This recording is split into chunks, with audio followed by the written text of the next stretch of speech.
주일 주시는 하나님 말씀 보도록 하겠습니다. 거룩한 성경에 주시는 하나님 말씀은 신약 성경 빌립보서 3장 1절에서 11절 말씀 주십니다.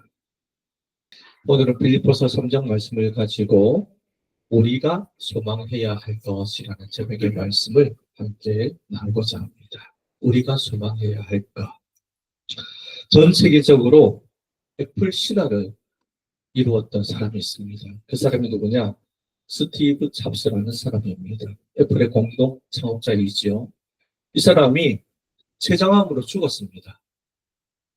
한참 잘 나갈 때, 돈도 많이 벌 때, 세계적으로 정말 유명해졌을 때 그만 췌장암으로 3개월 만에 죽어버려요. 안타깝죠. 이 사람이 투병 중에서 이런 내용의 글을 쓴 적이 있습니다. 이 사람이 쓴 건지 아니면 다른 사람이 대피를 했는지는 모르지만 대부분의 사람들이 스티브 잡스가 했던 이야기다라고 얘기를 합니다. 그 내용이 뭐냐? 내가 사업의 성공으로 쌓은 부는 내가 죽음 앞에 서자 아무 의미가 없다. 나는 인생의 정점을 지나오면서 결국 인생은 사랑의 관계 속에 있다는 것을 알게 되었다. 이게 세계에서 돈 제일 많고 유명했던 사람들의 마지막 이야기였어요. 또한 에이스 벤츄라, 브루스 올마이티 같은 유명한 할리우드 영화 감독이었던 톰 샤데악이라는 영화 감독은 인생의 공허함을 느끼면서 어느 날 자신이 살고 있던 모든 재산과 초호화 주택을 다 팔고 자신의 내면의 삶을 찾는 여정을 공개합니다. 그때에 이 사람은 이런 이야기를 합니다. 나는 가진 것이 많을수록 더 불행하다. 내가 진짜 필요한 것은 사랑과의 연결이다. 이해가 되십니까? 이 사람도 영화적으로는 유명 감독이에요. 얼마나 많은 재산이 있었겠어요. 유명인이거든요. 그런데 가진 것이 많을수록 불행했대요. 우리는 가진 것이 없어서 이해가 잘 되지 않습니다. 좀 있어보면 좋겠는데.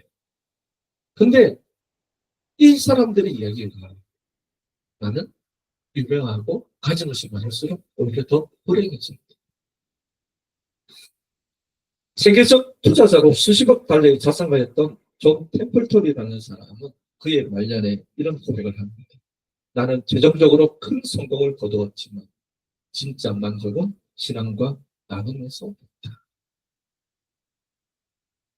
이 사람은 나중에 노벨상보다 더 큰 상금을 걸고 종교적으로, 신앙적으로 위대한 일을 존경받는 사람들에게 상을 수여했습니다. 우리나라 사람이 이거 받았었어요. 누구냐? 고 황정진 목사님이 이 상을 받았습니다. 종교계의 노벨상이라고 하는 바로 템플턴 상이라고 하는 그 상을 이 사람이 제정을 한 거예요. 세계적인 부호입니다. 그런데 자신의 그 재산은 아무 소용이 없다. 여러분, 이 세 사람의 공통점이 뭔지 아세요?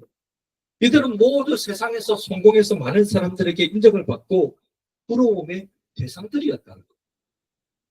그런데 이들의 고백은 뭐냐? 인생은 돈이 아니더라. 인생은 명예가 아니더라. 인생은 성공이 아니더라는 그런 고백입니다.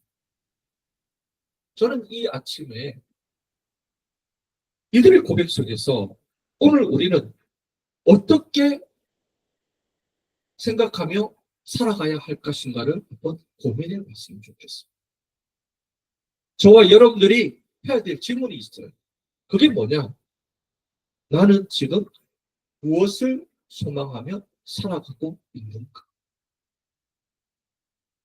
우리 어르신들께서는 지금까지 살아오시면서 나는 무엇을 소망하며 살아왔는가를 되돌아보셨으면 좋겠어요. 그리고 앞으로의 남은 생애가 얼마나 있을지는 모르겠지만 앞으로 나는 무엇을 소망하며 살 것인가 진지하게 한번 고민을 해보셔야 돼요. 목사님, 우리는 젊어서 지금 이거 생각할 생각 겨를이 없는데요? 아니에요. 우리 청년들도 마찬가지입니다. 여러분들이 지금 무엇을 소망하며 살아가고 있는가에 따라서 여러분의 인생의 미래가 달라집니다. 그래서 우리는 내 소망감이 무엇인지를 잘 분별해야 돼요. 우리가 살아가는 이 시대에는 성공, 편안함, 즐거움, 자기 실현을 소망하라고 이야기합니다. 이것들이 인생을 살아가는데 가장 가치 있는 것들이라고 이야기를 합니다. 하지만 성경은 다르게 이야기를 해요. 오늘 우리가 읽었던 빌립보서 3장 10절 말씀 보십시오. 바울은 이렇게 고백을 합니다. 내가 바라는 것은 그리스도를 알고 그분의 벌의 능력을 깨닫고 그분의 고난에 동참하여 그분의 주심을 본받는 것입니다. 바울은 분명히 내가 바라는 것, 내가 바라는 것들이 무엇인가? 여러분, 이 바울의 고백을 우리가 잘 한번 생각해 봐야 돼요. 내가 바라는 것이 뭐예요? 소망 아닙니까? 이 소망이 무엇인가? 우리는 성경적인 소망의 삶을 강구해야 되고, 우리는 이 시대에 정말 하나님께서 원하는 소망이 무엇인가를 잘 분별하며 살아야 됩니다. 그걸 오늘 함께 나눠보겠습니다. 자, 첫 번째로 우리가 소망해야 될 것이 뭐냐? 예수 그리스도를 아는 것을 소망해요. 네. 주님을 알아야 돼요. 조금 전에 보았던 10절 말씀에 보면 바울은 그 무엇보다도 예수 그리스도를 알고자 했다라고 얘기를 합니다. 여러분, 이게 뭔지 아세요? 예수님을 알고자 했다는 것. 이것은 바로 갈망이라고 이야기합니다. 주님 아는 것을 너무나도 갈망했다는 거예요. 이 갈망이 무슨 뜻이냐? 국어 사전에 보면 무엇인가를 간절히 원하고 바라는 것이라고 이야기합니다. 예수 그리스도를 처음 만나서 은혜를 체험한 바울은 그 큰 은혜를 체험하고 난 뒤에 그것으로 끝나지 않았어요. 그의 관심은 세상의 돈도 명예도 권력도 배부르고 등 따시고 잘 사는 것도 아니었습니다. 그는 오직 주님을 더욱더 잘 알기를 원했다는 거예요. 그가 주님을 얼마나 더 알기를 원했던지 오늘 본문 8절 말씀에 보면 이 바울은 이런 고백을 합니다. 빌립보서 3장 8절 내 주 예수 그리스도를 아는 지식이 가장 고귀함으로 나는 그 밖에 모든 것을 회로 여깁니다. 나는 그리스도 때문에 모든 것을 잃었고 그 모든 것을 오물로 여깁니다. 오물이 뭐예요? 배설물이에요. 배설물. 더러운 거예요. 명예가 더럽다는 거예요. 권세가 더럽다는 거예요. 자신의 성공이 주님 앞에서는 오물과도 같은 것이라는 거예요. 아무 소용이 없다는 거예요. 목사님, 바울이 아무것도 없으니까 그렇겠죠. 아니에요. 바울은 가만히 있어도 모든 이스라엘 백성들에게 존경을 받을 수밖에 없는 그런 위치에 있었던 사람입니다. 공의회 회원이었거든요. 이스라엘 백성들을 대표하는 70명의 공회원의 그 사람 가운데의 한 사람이었어요. 그러니까 가만히 있어도 존경받고 가만히 있어도 성공하는 사람이었어요. 그런데 어느 날 갑자기 다 오물로 내집니다. 왜요? 예수 그리스도를 만나고 그 은혜를 경험하니까 그것보다 더 귀하고 소중한 것이 없다는 것을 깨달았기 때문에 그렇습니다. 여러분, 아무리 신앙도 중요하지만 도대체 이건 너무한 거 아닙니까? 라는 생각 들지 않습니까? 저는 말씀을 준비합니다. 이런 생각이 들었어요. 야, 신앙도 중요하지만 세상 것들도 중요하지 않나? 돈도 중요하고 성공도 중요하고 명예도 중요하고 권세 있으면 좋은 거잖아요. 그거 갖고 신앙도 있으면 얼마나 좋아요. 근데 바울은 세상에 속된 말로 어떻게 주님을 믿는 것에 몰빵할 수 있느냐. 다 버렸어요. 다 포기했어요. 이게 도대체 가능한 일이냐? 도대체 바울은 왜 그랬을까?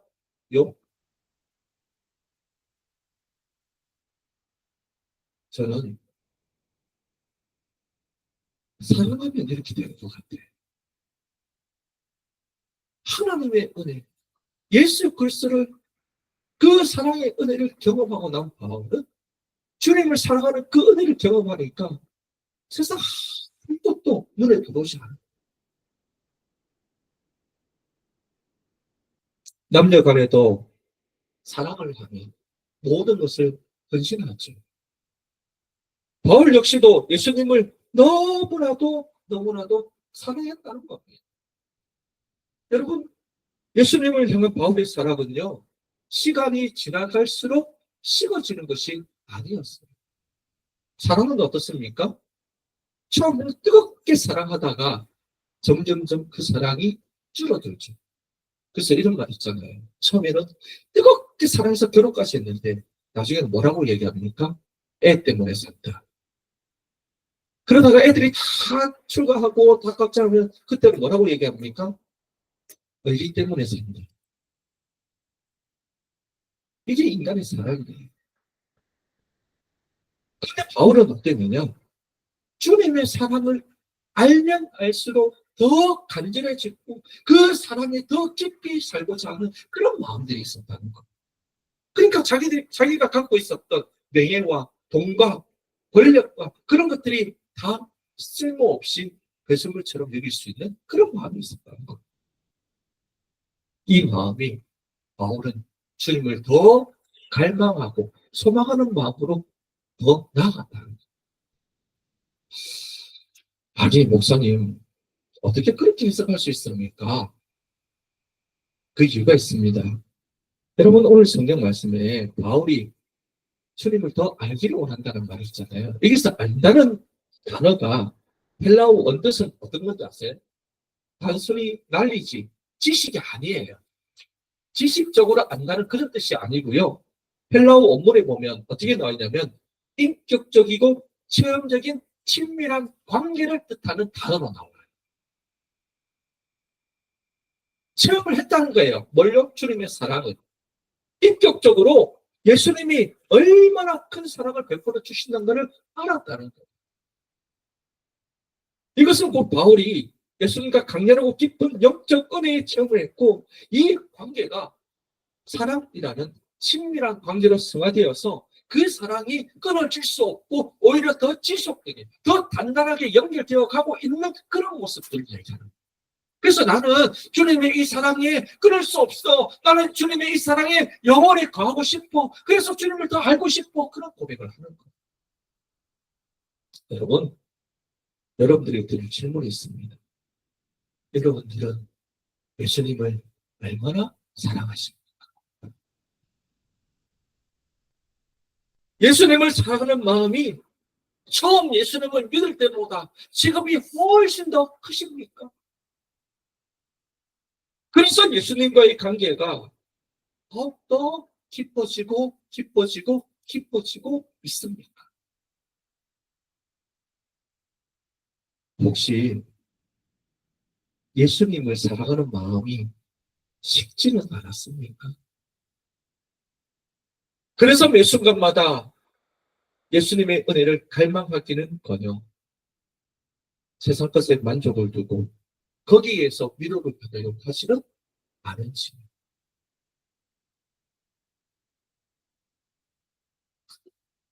안타깝게도 우리가 사는 이 세상에는 영원한 만족이 없습니다. 아무리 맛있는 것을 먹어도 그것을 두 끼, 세 끼, 하루, 이틀 계속 먹으면 질려요. 아무리 좋은 옷을 입어도 매일매일 그 옷을 입지는 못하잖아요. 먹고 마시고 즐겨도 허무한 것이 세상의 일이죠. 그래서 우리는 세상에 마음을 빼앗기면 안 됩니다. 오직 하나님 나라를 사모하면서 믿음 가운데 살아야 합니다. 이 믿음 가운데 사는 것이 도대체 뭘까? 예수 그리스도를 향한 사랑의 마음이 더욱더 간절해지는 것입니다. 주님의 사랑의 마음이 더욱더 간절해지는 거예요.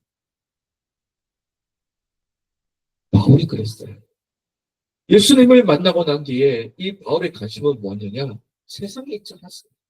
그의 관심은 오직 하나, 예수 그리스도를 더욱더 잘 아는 것이었습니다. 내 관심은 그것밖에 없다는 거예요. 바울은 영적으로 예수님과 더 깊은 관계를 너무나도 사모했기에 하나님께서 그를 붙들어 주셨고 그에게 은혜를 계속해서 내려주셨다. 사랑하는 성도 여러분, 예수님과의 사랑을 회복하시기 바랍니다. 주님과 더욱더 깊은 영적 관계를 맺으시기 바랍니다. 그래서 여러분 세상 그 어떤 것이 주님과의 그 사랑보다 더 중요하지도 않고 주님과의 사랑을 끊을 만큼 중요한 것이 없는 오직 주님만 사랑할 수 있는 그런 은혜가 저와 여러분들에게 있었으면 좋겠습니다. 그게 바로 우리가 참으로 소망해야 될 것이라고 바울은 오늘 성경에서 말씀하고 있는 거예요. 자, 두 번째로 오늘 우리가 소망해야 될 것은 뭐냐? 바울은 부활의 권능을 소망하라고 얘기합니다. 부활의 권능. 부활이 뭐죠, 여러분? 부활. 말은 말대로 없어요. 쉽게 말하면 이겁니다. 죽지만 다시 살아난다는 거예요. 죽지만 다시 살아난다는 이 내용은 어떤 종교도 없지. 오직 우리 기독교에만 있는 교리입니다. 그래서 기독교는 산종교라고 얘기합니다. 죽어도 다시 살아난다는 이 내용이 없으면 우리 기독교는 아무런 희망도 소망도 없는 그런 종교입니다. 여러분 예수 믿을 필요 없어요. 여러분 교회 다닐 필요 없어요. 우리가 왜 교회 다닙니까? 우리가 왜 하나님을 믿습니까? 다른 건 아니에요. 우리도 죽으면 부활할 것이라고 믿기 때문에 그렇습니다. 산 소망이 있기 때문에 그렇습니다. 그런데 안타깝게도 우리 기독교인들 가운데에는 이 부활의 권능을 크게 중요하게 여기지 않거나 알지도 믿지도 않는 사람들이 종종 있습니다. 어떤 사람이 그러냐? 그래서 나타나는 현상이 뭐냐? 자신의 삶에 감당하기 힘든 어려움과 힘겨움이 오면 세상이 무너진 것 같은 절망 속에 빠져서 무기력하게 사는 겁니다.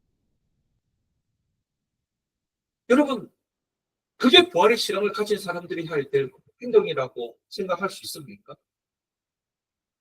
우리는 죽을 수 있어요. 그러나 다시 삽니다.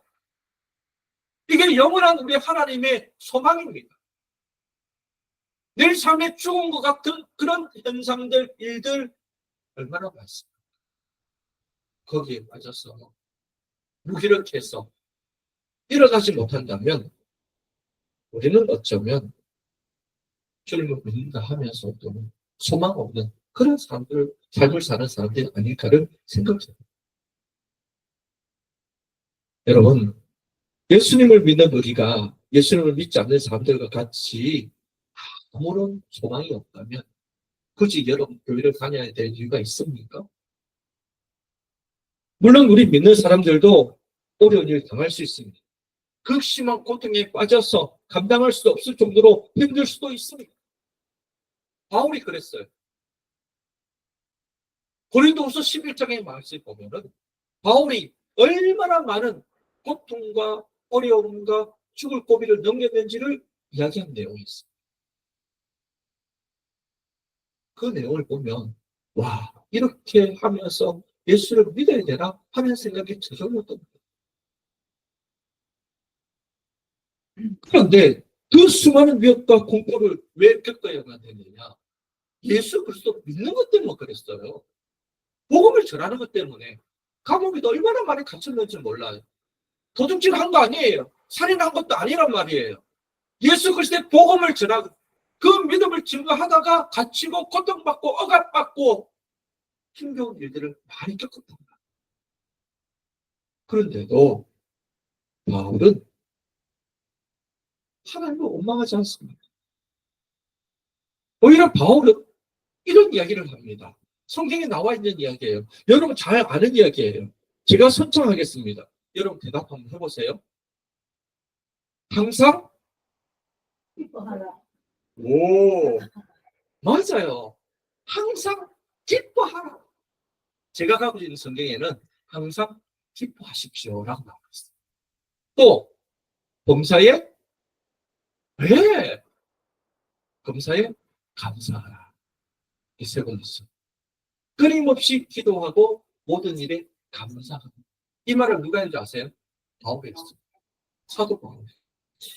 그렇게 감옥에 갇히고 핍박받고 죽을 고비를 여러 번 넘겨고 매도 맞고 엄청난 일을 당했는데 바울이 사람들에게 교인들에게 뭐라고 했느냐? 항상 기뻐하라고, 끊임없이 기도하라고, 모든 일에 감사하라고, 이것이 하나님이 너희들을 향한 뜻이라고 얘기를 합니다.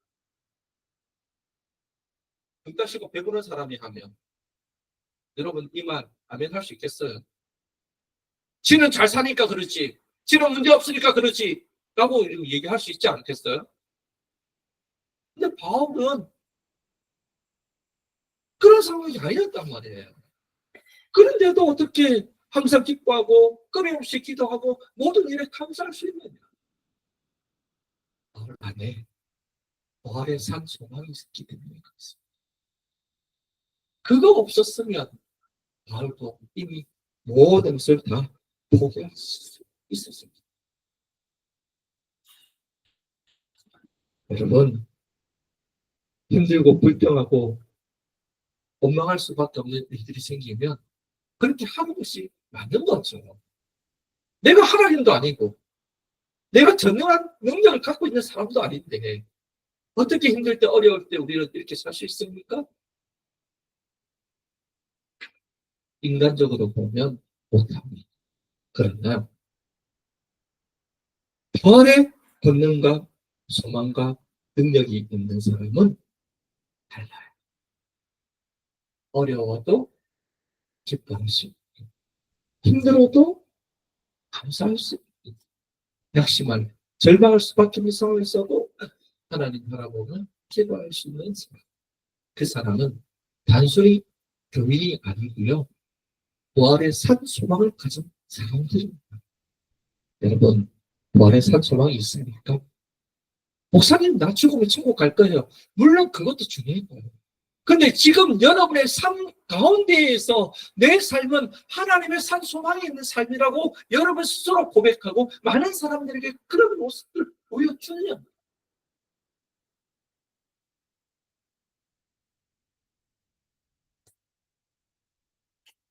성경은 우리 인생이 늘 평안하다고 얘기하지 않습니다. 그러나 마지막 주님이 우리를 맞이하는 순간이 되면 모든 상황이 180도 달라지겠죠. 사도 바울은 사도 요한은 우리에게 이런 말을 합니다. 그들의 눈에서 모든 눈물을 닦아주실 것이니 다시는 죽음이 없고 슬픔도 울부짖음도 고통도 없을 것이다. 어디 가요? 우리가 갈 하나님의 나라. 그러나 그 하나님의 나라는 지금 우리가 사는 곳에서 누릴 수 있어야 됩니다. 이게 뭡니까? 부활 신앙이라는 게. 여러분, 사는 것 힘들죠? 저도 사는 거 힘들어요. 어렵죠? 속상하지 않습니까? 저도 너무 힘들고 어렵고 속상해요. 어제도 제가 속상한 일이 있었어요. 뭔데요? 나름 시간에 제가 이야기할게요. 너무 속상했어요.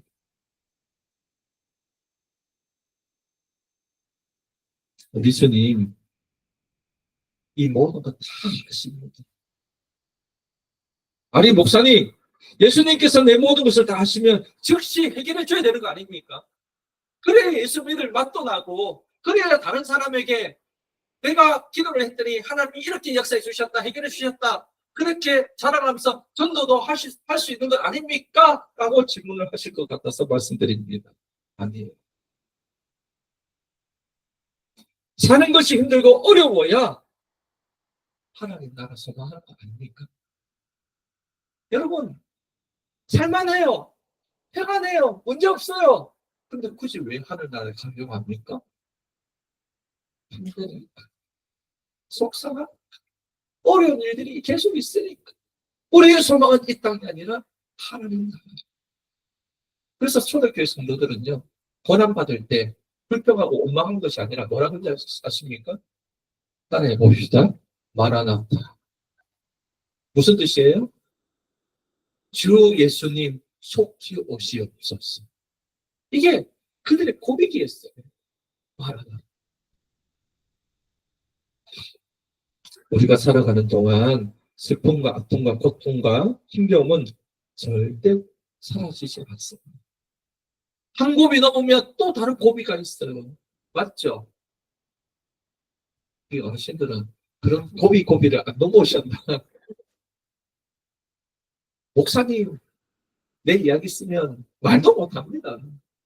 책도 여러 권 씁니다. 맞죠? 아니면 어쩔 수 없고. 맞습니다. 네. 대답해 주셔서 감사합니다. 말을 안 해서 그렇지. 그죠? 근데 여러분, 우리는 그러한 가운데에서도 믿음으로 버티고 기도로 이겨나가야 합니다. 이게 하나님의 뜻이에요. 주저앉고 절망하고 아무것도 하지 않는 무기력한 인생이 아니라 정말 내 마음에 주님의 살아계심, 산 소망이 있는 사람이라고 한다면, 내가 부활의 희망이라고 한다면, 내가 어떤 환경에 있어도 하나님을 바라보며 믿음 가운데 살아갈 수 있는 그런 사람들이 되어야 합니다. 여러분, 그런 의미에서 예수의 부활은 어떻습니까? 우리의 인생의 고통과 좌절 속에서도 우리를 다시 살리게 하는 영적 능력임을 믿으시기 바랍니다. 내 안에 그게 있어야 되는 거예요. 여러분, 그래서 우리가 가져야 될 것이 뭡니까? 부활의 소망입니다.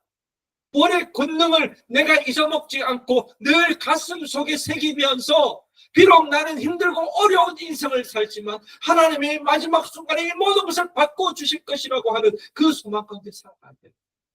이 부활의 소망이 없으면 우리는 절망할 수가 있습니다. 그러나 이 부활의 소망, 부활의 권능이 있음을 믿는 사람들은 매 순간 기뻐하고 감사하고 하나님께 영광을 돌릴 수 있는 겁니다. 우리가 가져야 할 소망은 부활의 권능의 소망입니다. 이 소망을 늘 가슴에 품고 사는 저와 여러분 다 되시기를 주의 이름으로 간절히 축복합니다. 네. 마지막 세 번째로 우리가 소망해야 될 것이 뭐냐? 고난에 동참하는 것입니다.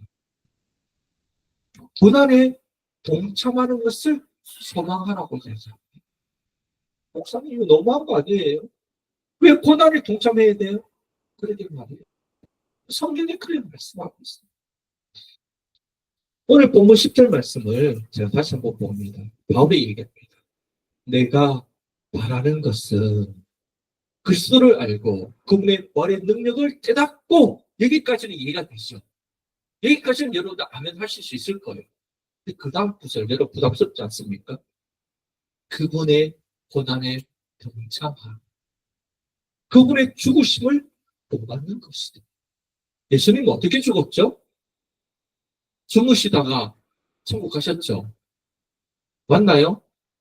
십자가에 고난당해서 죽으셨잖아요. 발가벗겨선 차로 하나님이 인간에게 손가락질 당하며 조롱당하며 비참하게 주님이 죽으셨어요. 근데 바울은 그런 죽음을 나도 본받고 싶다라고 이야기를 해요. 제정신 아니에요. 바울이 이 고백을 보면서 저는 이런 생각을 해봤습니다. 여러분 혹시 마조이즘이라고 아세요? 마조이즘. 저도 책에서 봤는데요. 와, 이 마조이즘을 메소커즘이라고 영어로 얘기를 하는데 무슨 뜻이냐면 특정 상황에서 고통받거나 학대당하는 것을 좋아하는 사람을 마조이즘이라고 얘기하는데, 나는 고난을 받고 싶어. 나는 주님처럼 핍박당하며 그런 죽음을 당하고 싶어. 이게 마조이즘 아닐까? 이 고난당하고 고통당하는 것을 일종의 쾌락처럼 여기는 거. 혹시라도 사도 바울이 그런 것을 좋아하는 좀 불경한 생각을 좀 했었습니다. 왜 그러냐면 이 마조히즘이라는 단어는요, 정상적인 일반 사람들한테는 안 써요. 주로 정신병일 든 사람들한테 쓰는 용어거든요. 바울이 지금 나는 고난받고 싶어. 나는 주님의 그 죽으심을 본받는 그런 삶을 살고 싶어 라고 얘기한 것은 정상인이 아니란 얘기예요.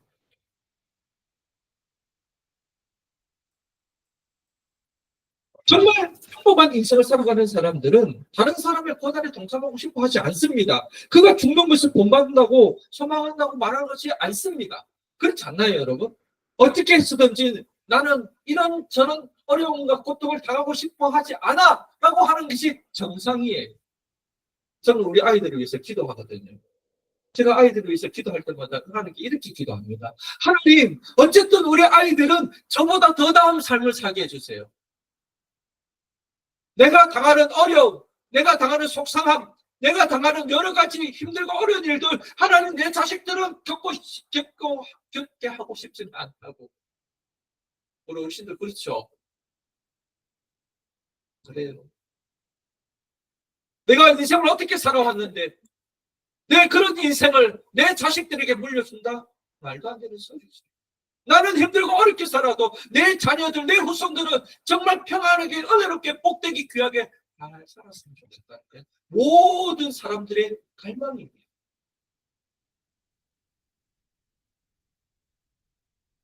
그런데 바울은 뭐라고 얘기합니까?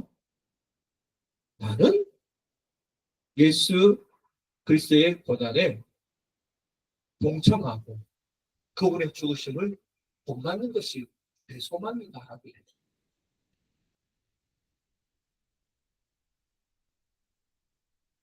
마조기즘이 아니에요. 왜? 바울은 하나님께 자기 인생을 드린 사람이지. 그래서 바울은 결혼도 하지 않았어요. 그러면 바울의 이 고백은 뭐냐? 바울의 이 고백은 나는 예수님처럼 사랑하고 섬기며 손해보는 삶을 살겠다고 하는 헌신의 고백입니다. 주님이 그래 사셨잖아요. 주님이 12천사를 데려와서 그 인간들을 다 몰살시키도 있었지만 하나님의 뜻이 무엇인지를 알았기 때문에 친히 조롱을 당하고 십자가에 못 박혀 죽으신 거예요. 바울이 그거 하는 거예요. 그래서 나도 주님처럼 저렇게 살고 싶어. 복음을 전하다가 믿음대로 살다가 손가락질 받고 오해받고 때로는 사람들에게 실험을 당해도 나는 그것을 기쁨으로 여기는 거죠.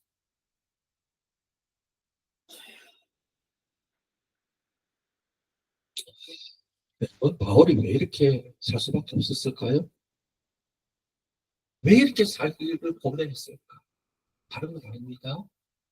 이것이 예수님께서 원하는 믿음의 길이라는 것을 알았기 때문에 그렇습니다. 주님이 원하는 것은 우리가 아무 문제 없이 편하게 사는 것 아니에요. 예수님은 주님을 믿는 우리가 이 세상에서 박해를 받을 것이라는 것을 알고 계셨어요. 사도 바울 역시도 우리가 그리스도와 함께 영광을 받으려고 하면 그와 함께 고난을 받아야 한다라고 이야기합니다. 여러분, 우리 신앙 문제 잠깐 떠나봅시다. 우리 신앙인에 있어 신앙의 관점으로 보는 게 아니라 세상적인 이치와 관점으로 보세요. 수고하고 애쓰고 노력하지 않고 얻어지는 것 있습니까? 없잖아요. 수고해야 돼요. 애써야 돼요. 노력해야 돼요. 남들보다 더 노력해야 여러분 살 수 있어요. 여러분 농사해 보셨나요? 저 시골에서 목회할 때 농사를 안 하고 텃밭에 죽는 줄 알았어요. 그 더운데, 그 내가 더운데 물을 줘야 되고 얼마나 힘든지 몰라요. 시골에 살면서 제일 힘들었던 게 잡초 뽑는 거였어요. 이놈의 잡초를 왜 그리 잘 자라는지 뽑아도 나고 뽑아도 나고. 그런데 그 여름에 무더웠던 계절이 지나고 가을이 되니까 와 열매가 맺히더라고요. 엄청 따먹었어요. 뭡니까? 수고 없이 헌신 없이 어려움 없이 맺는 열매는 없다. 세상의 인치도 그런데 믿음도 마찬가지 아닙니까? 가만히 있으면 하나님의 은혜가 주어집니까? 아니에요. 여러분 기도도 노동이에요. 예배도 여러분이 수고를 해야 된단 말이에요. 그래야 하나님의 은혜가 오죠. 하물며 주님을 위해 산다는 우리가 아무런 문제가 없기를 바라는 것은 용맹이 아닐까요? 그래서 생겨난 유명한 말이 있습니다. 노 플러스 노 프라. 십자가 없이는 영광도 없다. 십자가를 먼저 져야 부활의 영광이 우리에게 주어지는 것입니다. 근데 우리는 십자가를 지려고 하지 않습니다. 예수님이 십자가를 지지 않았더라면 우리는 구원받지 못했을 겁니다.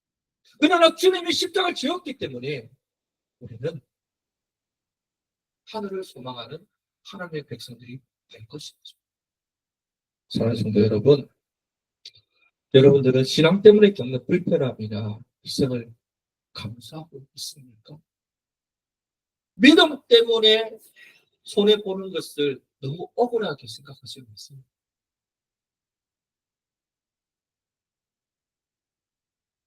우리가 겪는 모든 일들은 하나님의 영광에 동참하는 것입니다. 동참하는 것입니다. 내가 너무나 예수님을 사랑하고 있다는 증거가 고난이에요. 비록 지금은 손해가 되고 어려움이 온다 해도 하나님께서 내 모든 눈물을 닦아주시고 은혜로 갚아주실 것을 믿으시기 바랍니다. 그리고 우리가 진정 소망해야 될 것은 뭐냐? 다른 것 없습니다. 예수 그리스도입니다. 주님만 구하면 주님이 우리들의 모든 고난에 반드시 상급으로 갚아주실 것입니다. 그래서 고난이 올 때, 어려움이 올 때 쉽게 낙심하지 말고 절망하지 말고 무기력해지지 말고 주님의 이름으로 다시 일어설 수 있는 믿음의 삶을 다 되셨으면 좋겠습니다. 말씀을 마무리할게요. 여러분, 이 세상 것들이나 사람을 의지하지 말고 우리는 오직 주님만 소망하며 살아야 될 줄로 믿습니다. 그 삶이 영적인 풍성함과 하나님의 은혜를 경험할 수 있는 축복의 통로가 되는 거예요. 저와 여러분, 바울처럼 세상 것이 아니라 주님만 구하시고 주님만 의지함으로 하나님의 위로와 은혜 가운데 살아갈 수 있는 그런 복된 인생들이 다 되시기를 주의 이름으로 간절히 축복합니다. 아멘.